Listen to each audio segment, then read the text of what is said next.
tajak hino limatang kedih ulang saja. Adi dan berahnya tak gunakan jalan bergeraknya baik dengan kemauan hantu bagi dimaksud tak guna jalan dengan hukum ketika merumput dengan polantas.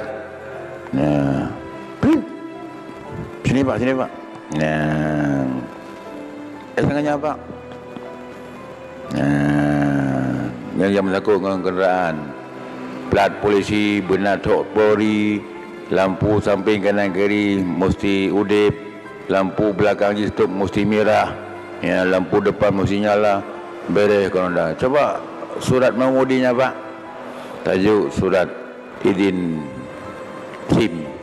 Nah, kalau beres, sabuk dah gunakan, larangan parkir dah mengerti, tempat dengan trompet dah mengerti, tadinya ada bahan lengkap melumpui ke di Polantas. Ya pak, silakan pak, hati-hati pak.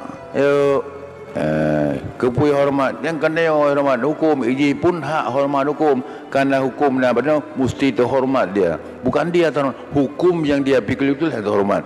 Kemudian kagesuk hukum kepagaian, lantas dia terhormat. Ketika tanya hana tak gunakan hukum, tajak kempuan. Coba sengaja. Tidak sabar, sana kau kucilang, sana kau. Tidak berapa mana cerita jadi kubur di arti kita malaikat dinas kubur. Kanya pernah lain ceritakan bazi kan tugasnya memang dinahina kan. Ke bazi.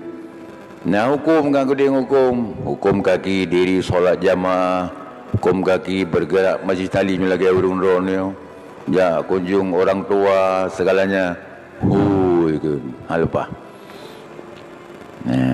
Hana jalan untuk masuki ke sahabat kami menang ke lempurah ngat cepat laju mandum-mandum hal lepas kerana udai dengan hukum bukan dengan kemau. Bukan di malaikat boh tidurlah anda bagaikan tidur pengantin. Kenapa itu? Kenapa dia hormat? Kan uring kena hormat hukum Tuhan, kaji kepakaian, kaji kaso, kaji ke darah, ke baju halal, itu hukum wahyu yang dia makan, wahyu dia minum, maka dia suci kerana wahyu Allah. Kedang dia Allah akan masuk langsung ke Allah. Kenapa? Allah suci, hukum suci, badan suci, hana pernah gudip dengan kemauan. Ini yang boleh nak buat. Yang kemusakim, yang makna asli. Jadi asognya yang mekemat dengan tuling wahyu. Darah lang aso pun wahyu. Karena darah aso berangkat je dari makanan. Makanan boleh dengan usaha dengan hukum Allah. Halal, suci.